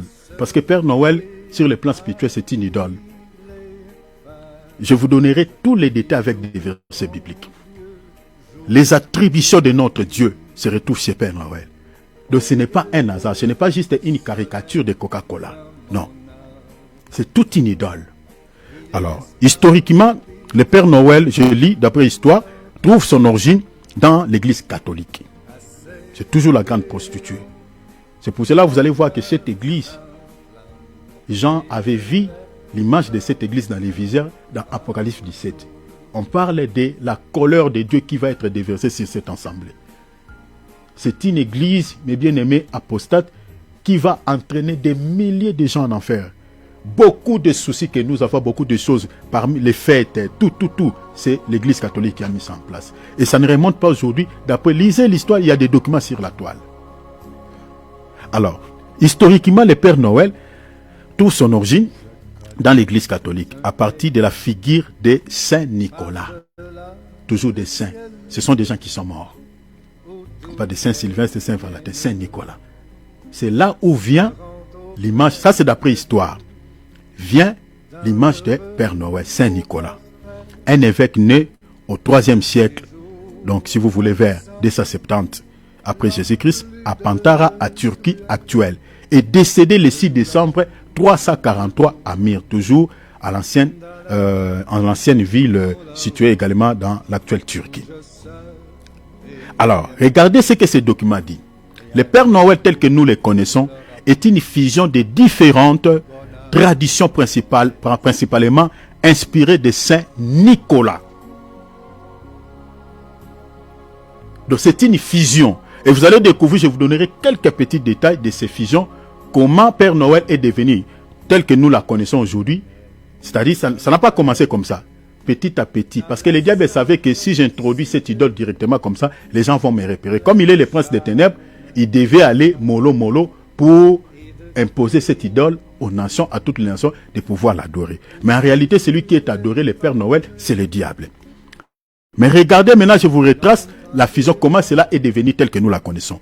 On dit, le Père Noël tel que nous le connaissons est une fusion de différentes traditions, principalement inspirées de Saint Nicolas, qui était un prêtre, un évêque de l'Église catholique. Alors on dit, et de la figure de Sinterklaas néerlandais. Au fil des siècles, il a été façonné par des poèmes, des illustrations et des publicités pour devenir l'iconique personnage de Noël que l'on célèbre aujourd'hui. Le Père Noël tel que nous le connaissons aujourd'hui est le résultat d'une longue évolution des traditions folkloriques et religieuses. Voici les principaux facteurs et figures qui ont contribué à l'invention du Père Noël. Saint Nicolas, comme je viens de lire, 4e siècle. Donc ça vient de cet évêque. Les figures Saint Nicolas, un évêque chrétien né au 3e siècle, à Myre, dans l'actuelle Turquie. Et l'origine principale de la légende du Père Noël. Toujours un mort, hein?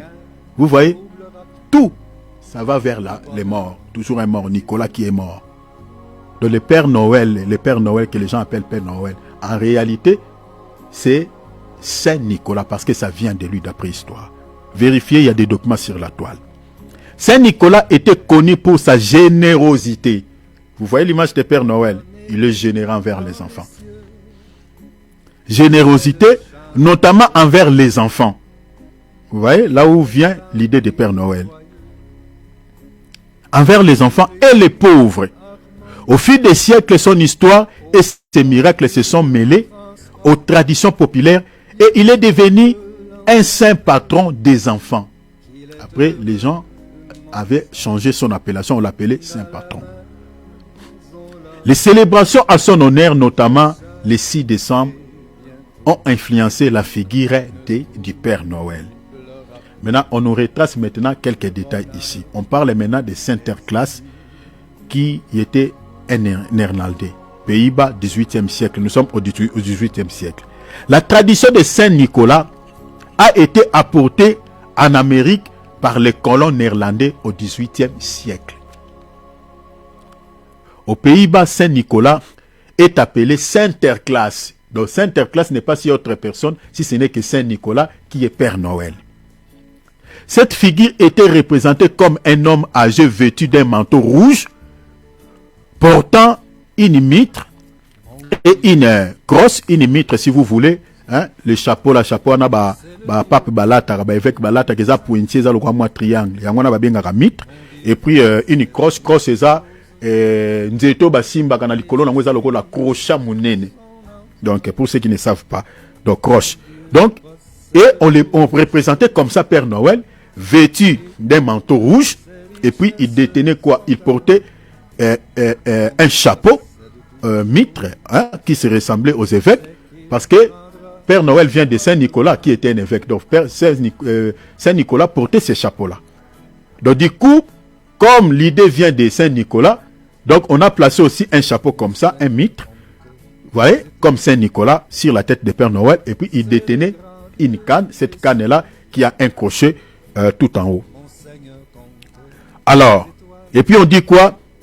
Et voyageant à un cheval. On le mettait sur un cheval, donc c'est ça l'image qu'on représentait à l'époque aux Pays-Bas, les Néerlandais, de Père Noël. Alors, le nom de Sinterklaas a évolué pour devenir Santa Claus. Au fil des siècles, ce n'est plus Père Noël. Le nom de Père Noël est devenu le nom de Sinterklaas plutôt est devenu Santa Claus.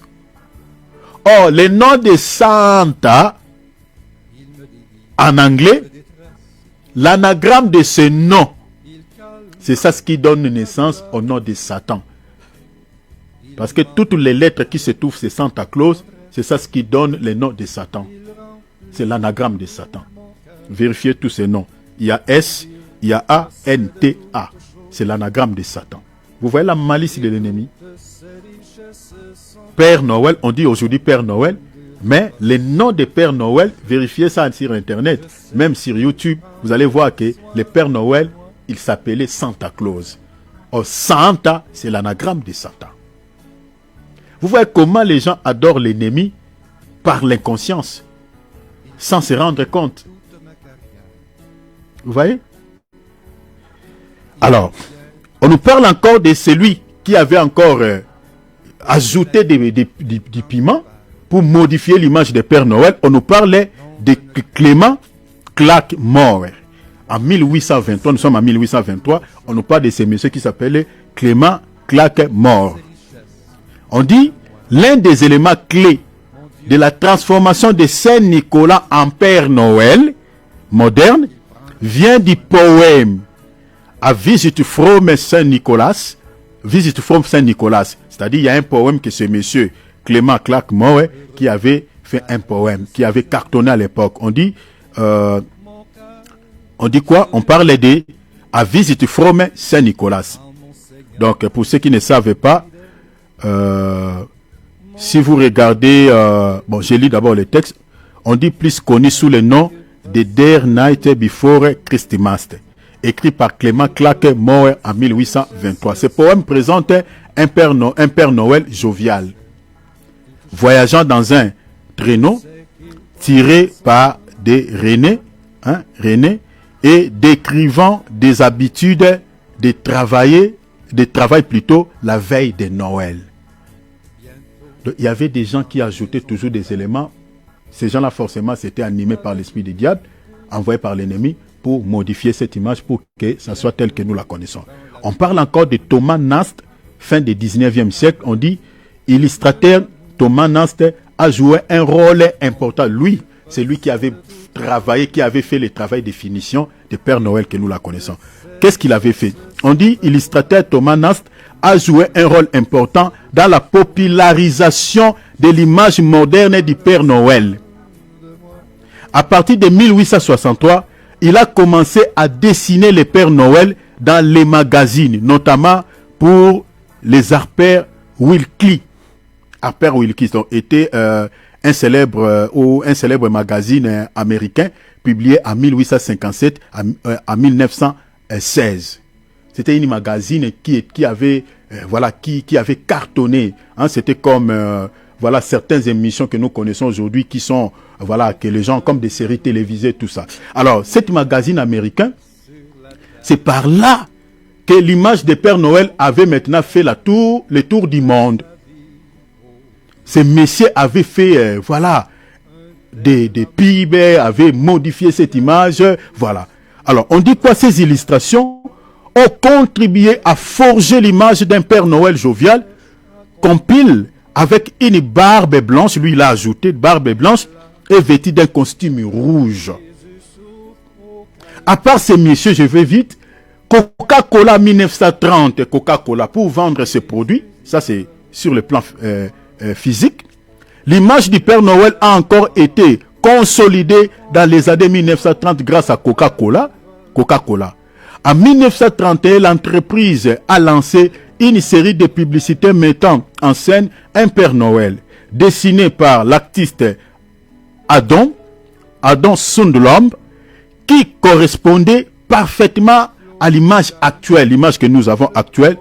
Un homme rondouillard, comme on le fait, rondouillard, joyeux, il est toujours joyeux, vêtu de rouge, donc avec une costume rouge, buvant du Coca-Cola. Ces publicités ont largement diffusé l'image de Père Noël telle que nous la connaissons aujourd'hui. Vous voyez tous ces détails pour que Père Noël soit Père Noël que nous la connaissons. Ça vient d'un évêque de l'Église catholique. Vous voyez comment l'ennemi a poussé le monde entier à l'idolâtrie. Au fil des siècles, il est allé mollo, mais l'ennemi s'est servi des gens qui ont façonné cette image de, entre guillemets, de Saint-Nicolas. Mais en réalité, cette idole, cette divinité, en réalité, celui qui se cache derrière, c'est le diable. C'est l'image d'un évêque qui est déjà décédé de l'Église catholique, qui était généré, qui avait la générosité envers les enfants et envers les pauvres. C'est pour cela que vous remarquerez aujourd'hui l'image de Père Noël, ce qui est présenté à nos enfants, c'est un papa qui est généreux, qui donne des cadeaux, qui fait du bien aux enfants. Ça vient de Saint Nicolas qui avait la générosité envers les enfants et des pauvres. Ça, c'est sur le plan historique. Mais sur le plan spirituel, comme je viens de dire, Père Noël est une idole. Toutes les attributions du Seigneur Jésus-Christ, vous les trouverez chez Père Noël.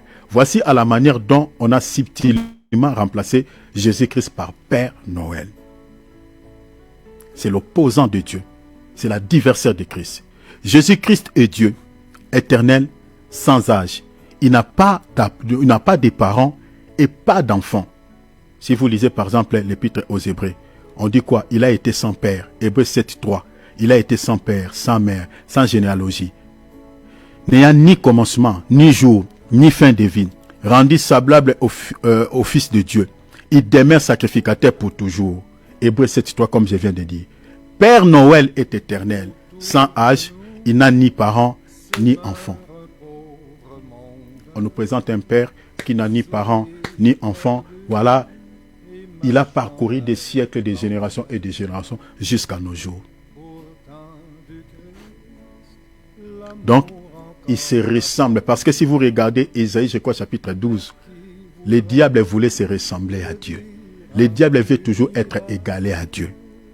Parce que le diable dit, je monterai au ciel, Ésaïe 12, je serai semblable au très haut. Le diable veut toujours se ressembler à Dieu. Et c'est ça, Père Noël. Comme Jésus n'a pas de parents, Jésus est sans âge. Je parlais de Jésus qui n'a pas de parents, c'est-à-dire Jésus en tant qu'éternel. Parce que selon Hébreux 7.3, Jésus n'a pas de parents. Parce que quand on parle de père, père c'est bien, bel et bien lui-même. C'est ça ce qu'il dit à Philippe. Philippe il dit, montre-nous le Père. Il dit, je suis le Père. C'est lui qui m'a vu le Père. Jésus-Christ est au ciel, a des cheveux semblables à la laine blanche. Apocalypse chapitre 1, 14. Sa tête et ses cheveux étaient blancs, comme de la laine blanche, comme la neige, et ses yeux comme une flamme de feu. Et Père Noël, regardez, Père Noël a des cheveux blancs, semblables à la laine blanche. Est-ce que c'est par hasard? Ce n'est pas par hasard. Ça, c'est encore un deuxième élément. Jésus-Christ reviendra sans prévenir et de façon mystérieuse. Luc chapitre 12, verset 40, Marc chapitre 13, verset 33. Prenez garde, veillez et priez, car vous ne savez quand ce temps viendra. Dans Luc chapitre 12, verset 41, vous donc aussi soyez prêts, car le Fils de l'homme viendra à l'heure que vous n'y penserez point. Père Noël, c'est pareil. Père Noël vient sans prévenir et de façon mystérieuse. Vous allez voir, les enfants sont restés devant la télé. Ils ne veulent pas dormir parce qu'ils entendent Père Noël vienne la nuit pour leur donner des cadeaux. Et on ne connaît pas à quelle heure il va venir. Est-ce que c'est par hasard? Ce n'est pas par hasard. Vous voyez comment on retrouve les attributions de Jésus chez cette idole. Parce que le diable veut toujours s'égaler à Dieu. Parce qu'il veut se faire adorer comme le Seigneur Jésus-Christ. Jésus-Christ vient comme un voleur dans la nuit. Matthieu chapitre 24, 42, 44. Veillez donc car vous ne savez pas quelle heure votre Seigneur viendra. Or, considérez ceci que si un père de famille était averti, à quelle veille de la nuit les larrons ou les voleurs viendra, il veillerait et ne laisserait pas percer sa maison. C'est pourquoi vous aussi, tenez-vous prêts, car le Fils de l'homme viendra à l'heure que vous ne pensez pas. C'est-à-dire, Jésus viendra, la Bible dit, comme un voleur dans une nuit. Et Père Noël vient à quelle heure? Père Noël vient comme un voleur dans la nuit. C'est par hasard? Non. Est-ce que vous comprenez? Ce n'est pas par hasard. Parce qu'il vient la nuit. Pourquoi ils ont choisi la nuit? Jésus-Christ est omniscient et connaît toutes nos actions et nos cœurs. Hébreux chapitre 4, 13. Il n'y a aucune créature qui soit cachée devant lui.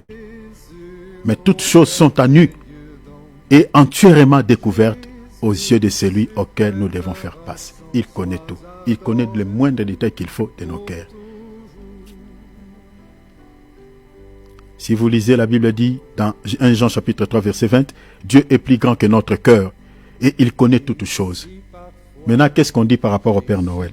Père Noël est omniscient et connaît toutes nos actions et nos cœurs, puisque l'on fait croire, parce que c'est ça ce que l'on fait croire aux enfants pendant toute l'année, qu'il est capable de connaître leur degré de sagesse pour décider de leur donner des cadeaux. Est-ce que vous voyez que Père Noël, avant de te donner des cadeaux, il donne des cadeaux, il distribue des cadeaux aux enfants qui sont sages,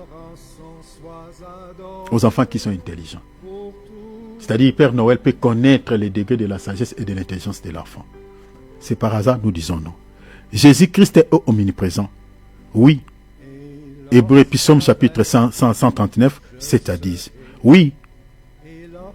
Où irai-je loin de ton esprit? Où fuirai-je loin de ta face? Si je monte aux cieux, tu es. Si je me couche au sépulcre, tu voilà. Si je prends les ailes de l'aube du jour et que j'aille habiter au bout de la mer, là même ta main me conduira et ta droite me saisira. Jésus est omniprésent, il est partout. C'est ça ce que David dit. Père Noël aussi, c'est comme ça qu'on la présente aux enfants. Père Noël est omniprésent. Il doit délivrer son stock de jouets dans le monde entier à l'espace d'une seule nuit. Un enfant peut recevoir des cadeaux dans plusieurs maisons en même temps. C'est ça ce qu'on fait croire aux enfants. C'est ça ce qu'on nous présente comme Père Noël. C'est-à-dire, à travers le monde, Père Noël viendra, il distribuera des cadeaux partout à travers les enfants. Vous ne voyez pas que c'est Père Noël, en fait, c'est une idole qu'on compare à notre Seigneur Jésus, que c'est le diable en personne. Qui se ressemble, qui veut se ressembler au Seigneur Jésus? Jésus vit au milieu des hommes. 1 Corinthiens chapitre 3 verset 16. Ne savez-vous pas que vous êtes le temple de Dieu et que l'Esprit de Dieu habite en vous? Jésus habite au milieu de nous. Et la Bible dit, quel rapport entre les temples de Dieu et les idoles? Ça c'est 2 Corinthiens chapitre 6 verset 16. Car vous êtes le temple de Dieu vivant. Comme Dieu l'a dit, j'habiterai au milieu d'eux et j'y marcherai. Je serai leur Dieu et ils seront mon peuple. Et Père Noël également. Père Noël vit dans les cœurs des enfants. C'est ça Père Noël. Jésus-Christ délivre des présents. Ephésiens chapitre 4 verset 8.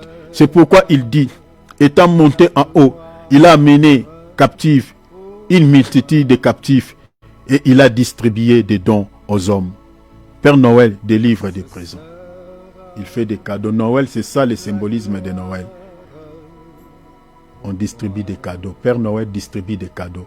Il fait des cadeaux. Il fait des dons. C'est par hasard? Nous disons non.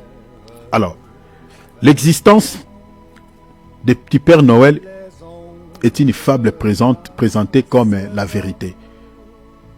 L'enfant ayant grandi ne pourra plus croire car il aura déjà été trompé une fois par des gens de confiance. C'est une source d'incrédulité. C'est ça ce qu'on fait croire aux enfants, l'image de Père Noël. Quand l'enfant va grandir, ce qui va être gravé dans son cœur, c'est l'incrédulité parce que c'est ça ce qu'on lui avait fait croire, que Père Noël est ceci et ceci, alors que ce n'est pas vrai. Jésus-Christ possède une trône. Apocalypse 5.1. Puis je vis dans la main droite de celui qui était assis sur le trône un livre écrit en dedans et en dehors, scellé de 7 sceaux. J'ai vu dans la main droite celui qui était assis sur le trône. Père Noël possède un fauteuil semblable à un trône. C'est par hasard? On le fait asseoir sur un trône. Ce n'est pas par hasard.